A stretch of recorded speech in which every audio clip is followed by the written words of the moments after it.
need to connect this into this. And we're gonna do it using only these. But here's the kicker. This isn't Dante, this isn't Matty, this isn't even digital. This is all analog. Curious how all this works? Want to save a fortune on cabling? Stick around because this is where things get real interesting.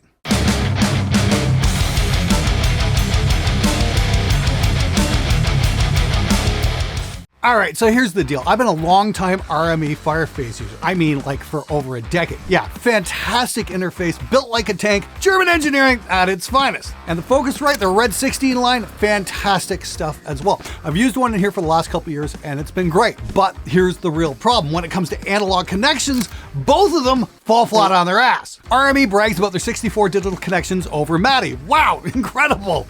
Yeah, like that does me any good at all. Problem is, they only give you a whopping 8 analog outputs plus 2 headphones. 8 outputs. Like, what the fuck am I supposed to do with that? Hook it up to a karaoke machine? And the Focusrite, sure, they've got Dante, and that is cool if you want to be Mr. IT guy and network your entire fucking house. But when it comes to analog, they give you a little bit better. They give you 16 IOs. You know how many channels I need for this Neve Genesis? 30 fucking 2! So what am I supposed to do? Stack 2 or 3 of these interfaces together just to make it work? Yeah, that's super practical. And cheap too. Look, this isn't some cheap ass bedroom mixer. I'm not saying there's anything wrong with that, but this is a completely different game. This is a 32 channel Neve console. I need real, serious analog connections, not some half-baked, half-assed approach from RME or Focusrite. If I wanted to play how many interfaces do I need to connect here, I'd call up Whitesea and ask, dude, how the fuck do I hook all this stuff up? Because he's great at that shit. And this is where the Antelope Galaxy 32 comes in. This beautiful bastard gives me 32 analog IOs. That's 3-2. And it doesn't stop there. It has Matty, it has Dante, and it doesn't make me choose between one or the other. It does both. Because, you know, why not just give people what they actually fucking want? Hell, it's even got ADAT and HDX for all you slow tools guys as well. So while the RME and Focusrite are off in La La Land forcing you to choose a protocol, the Galaxy's over here like, hey, hold my beer, I've got this. Now, if you've got a serious mixer like a Neve or a ton of outboard and you're still fucking around with 8 or 16 channels, it is time to step up. The Galaxy is the only logical choice. Everything else is just not good enough. Let's take a look.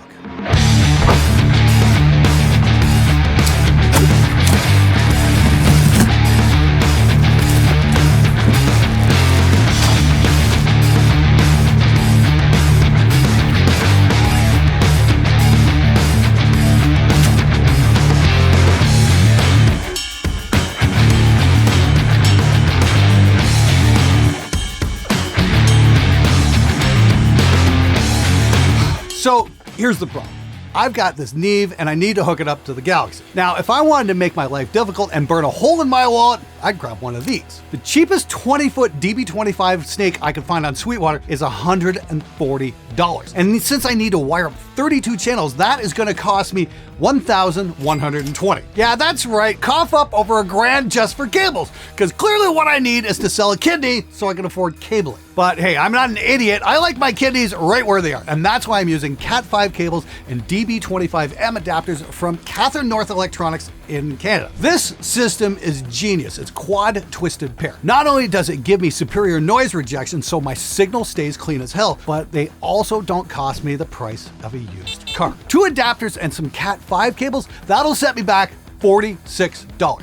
Yeah, you heard right, 46 bucks. That's $94 in savings compared to just one of those overpriced snakes. So let's break it down. If I wired up the Galaxy with the standard DB25 snakes, it would cost me $1,120. Using quad twisted pair, $368. That's a $752 savings. Do you know what I can buy with $752? Hell, that's almost enough money to buy a set of pickups from Gibson. So yeah, I could have gone the expensive route and felt like an idiot every time I saw my bank statement, or I could use the Cat5 quad twisted paracable method and still afford rent this month. So yeah, if you're not convinced you still want to spend 140 bucks on those snakes, good luck with that. I'll be right here saving money and enjoying superior audio performance as well.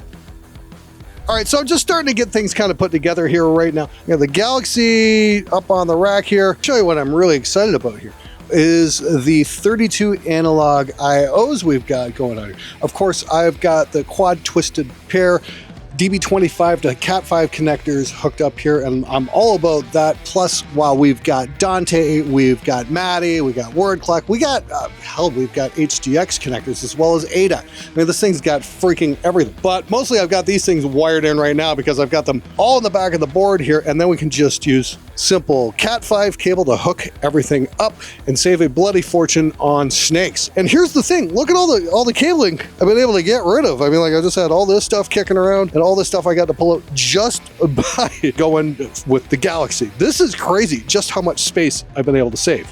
And to me, that's what it's all about, is making this stuff as efficient as possible. The great thing about using Cat5 is that you're not limited to banks of 8, because we can use 4 channels per cable. We can go in banks of 4 and split things up just a little bit better. That's a huge win in my book. Just double checking all the pinouts here on the back of the Neve console, seeing what goes where. Turns out, yes, we've even got mix outputs over DB25 here, so that's exactly what's going to be going. Mix out 1 and 2 right here on the board is going to be going here to input 35 and 36 on the back of the Galaxy. So that's what I'll be going into. It's going to be super cool. And then of course 1 to 16 here inputs are going to be 1 to 16 on the board. That's how that works. Super exciting stuff. Like I said, I can't believe how much cable I've actually pulled out from the back here that I'm not going to need. I mean, like, getting the Fireface and the Red 16 line to work together just for some extra channels, you know, I had to run a couple of ADAT connectors. We're limited in terms of sample rate because the RME is Maddie and then the Focusrite is Dante. You know, 2 competing protocols that are completely not compatible. Whereas this will do both, which is great. So I might even wind up hooking the Red 16 line, I don't know, maybe as a digital patch bay for all this stuff over here. I still haven't quite figured out exactly what I'm going to do. Most of the stuff that I use all the time is going to be wired in directly to the board on certain channels here, but it's nice to know if I do have a need for more I/O, I've got another 16 channels on the red line, and then I can just use the Dante connection, and Bob's your uncle. That's going to be super cool. 6.5 hours later. Ready to lock down the Galaxy here. Looks pretty cool in the rack. Once again, I gotta give a shout out to Samson for sending me these awesome racks. These have definitely saved a lot of space here in the studio, that's for sure. Super rock solid as well, and you can put a stack of tube amps on top of these things and they'll just ask for more. Slowly but surely making progress here. It's 11 a.m. on Sunday. Think I kind of got everything sorted, but you know, it's looking like a bit of a disaster in here right now. Let me show you what I mean. Here's behind all the cabling and whatnot going into the rack. We got the board here and we've got all this wonderful stuff strewn around all over the place here. This is gonna make for a hell of a cleanup. Yeah, that guitar there, that's going out to a winner, by the way. More on that in the future. What we got back here, back in the board here, it's just cable freaking chaos, but it's starting to come together. It's a lot of work. One of the problems with owning a console is you got to do a lot of planning because you know you have to make choices about what can go where. And one of the big problems I've got right now is this. Some of the termination is going Cat5 to XLR or 1/4 inch or something like that. And to use that, we need a breakout. We need one of these. This is a Bobcat. This is made by Ward Beck. This is Cat5 to female XLR. Problem is Ward Beck isn't around anymore and I've got the last ones they ever made. And they're not making any more because yeah, no more Ward Beck, which kind of sucks because they kind of went out of business during COVID. It really sucks. So the problem is I've only got a couple of these things left and then when I'm out, I'm out. Now there are alternatives here. Like I got this one from Licks. You know, it's got these nice cables and whatnot, but the problem is they don't match the pinouts of these. So you'll get channels running to different places. You'll get stuff that's out of phase, like where the polarity slipped and that kind of thing. You know, the Licks stuff hasn't been built to the AES standard that the Ward Beck stuff was. Apparently, Nutric's going to be putting some out, but as far as I know, they're not out yet. I know Toman has some breakouts as well, but again, they're not completely compliant with the AES standard. It's something I wish they would get fixed. So I'm on the hunt for ones that are AES compatible. So we'll see where that goes. But in the meantime, yeah, I've got one more of these Licks connectors. I've got to get some more mic pre's hooked up because I'm actually going to be trying to track drums in here a little bit later today. We're going to be putting the Galaxy through its paces. Hopefully that's going to go well. A few moments later. Okay, so I'm going to admit I've had this thing installed for the last couple of months, and it's just so useful. It kind of sits there and stays out of the way, and that's why this video has been late coming out. I should have had this done ages ago. The thing is, it just works. It gets out of the way. It lets me do my job. And what more can you say? That's the best compliment I can have to a piece of gear, is it just lets me do my job. I did run into one little, sneaky little thing I'm going to show you guys in a sec here, but I mean, like, hey, I'm running this whole thing at like 96 kilohertz. I've got my 16 inputs hooked up, going to 16 inputs there. I've still got another 16 inputs free in case I need them.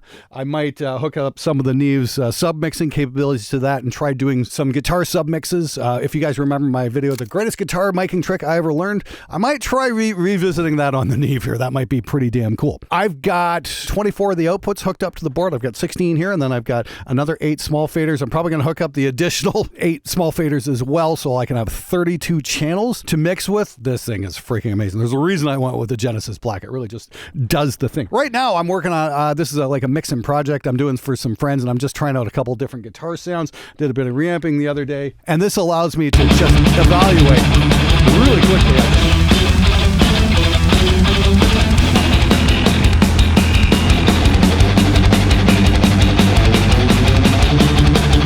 Remember, guys, listen to guitar players when they tell you the sound is in the hands. Anyway, okay, so the one thing I want to bring up here is the routing software, and anybody who's ever used one of these things will tell you the exact same thing. The routing software on this thing is ridiculously capable, but it will take you a little bit to get your head around it. So here's what we got here. We've got this huge matrix of stuff, and we can basically send any input to any output no matter what. I want to send my line ins into HDX, I can do it. I want to put my DAW out into analog outs like I got here, I can do that too. You can send Dante to MIDI or vice versa. ADAT, you name it, you can do it. This thing is crazy. It will take a little while to figure it out and really learn what's going on. Great thing is if you're not using certain things like HDX, you can take that out. You can always put it back in if you need it, but you can simplify this out quite a bit. Now, the big problem I had here was monitor 1 and 2 are going to the speakers, which is great, but I had DAW out 1 and 2 going to line out 1 and 2, which is connected to channel 1, 2 here on the console for my kick and snare. Problem was I was getting the mix going to the speakers, but the mix was coming through 1 and 2 as well. So that took me a little while to figure out. Now, I tried a couple different things here, and you can see I've been working off a couple templates. I had an output 63, 64, output 29, 30. Finally, I got it going on output 1 and 2 because I realized the problem wasn't the output of the DAW. That was fine. That was where it was supposed to be going. The problem was I had 1 and 2, the kick and snare going to output 1 and output 2, which is coinciding with the board here. The thing is I didn't realize I can just assign kick and snare to output 33 and 34 on the internal matrix and send that to line out 1 and 2 as 33, 34. And then kick and snare are going to channel 1, 2 here and into the board and everything like I meant it. Like I said, it's very powerful software. It took me a while to figure it out, but I'm glad I did. And all I can say is, damn, that's impressive. The crazy thing is this internal routing, and like this is just the beginning here. Like this gets just nuts. So we've got like 4 different internal mixers. I mean, like, I'm just starting to get my head around what this does. You can see I got my mic going here on channel 8. We've got our AFX. So this works almost like outboard, and this is available on all 32 channels. So if I want to say like throw on a 1176 emulation, I can do that and then set it up through Reaper through RIA insert and then work that like I would like a hardware compressor. So that's freaking cool too. I covered that on the smaller version. Which I demoed earlier this year, and it's basically the same principle here. It's just it's available on everything. It's got some mic emulations, and then for all you Pro Tools guys, there's your HDX connections. We've got trims, and we've even got I/O meters here, so I can see what's going on. Then I can monitor all my different connections this way. That's just absolutely bonkers what this routing can do. Now, if you've got a large setup like this, I mean, like this is why you would need a Galaxy 32. There's a very good chance you can figure out a way how to get anything routed the way how you want. I gotta say, I'm incredibly impressed with the capability. The learning curve's a little steep. I'd like to maybe see a few more tutorials about the routing system online. That's one area of improvement in my opinion anyway. But I have to stress the fact that I can work here day to day and not even think about the Galaxy, and it just allows me to get my job done. That's absolutely fantastic. I've had the thing installed now for a few months, and I've been using it day in and day out, and it has not let me down. It's been rock solid. So here's the bottom line. At $6,000, this isn't exactly what you would call pocket change, but it's not supposed to be. The Antelope Galaxy 32 is a serious tool for a serious operation. Look at the ridiculous amount of connections this thing has. Since I've installed it, I haven't even had to turn on my Focusrite Redline 16. It's just sitting there collecting dust. The Galaxy is really that useful. And what's really great is that I'm running all of the outputs from the Galaxy at 96 kHz, and everything's being mixed in analog right here on the board. It honestly reminds me of the good old tape days when everything was tactile, immediate, and sounded freaking amazing. It's just a wonderful way to work. Now, I do have one gripe with the Galaxy. There's no built-in guitar DI. I mean, really? You gave me a million connections, Maddie, Dante, but you couldn't toss in a guitar DI? But hey, if that's my biggest problem, I think I'm gonna survive. So my recommendation, if you're serious about your studio and you need a piece of gear that's gonna handle everything you can throw at it, this is probably gonna be it. The Galaxy 32 is an investment, but damn, it is worth every single penny. And hey, if you're still trying to figure out if this might be the right choice for your setup, remember, you really wanna be the guy juggling multiple interfaces, or you just wanna go with something that's gonna work. Check 1, 2, check 1, 2. Hey! Alrighty! Then we do the unboxing. Yep, let's do that one more time.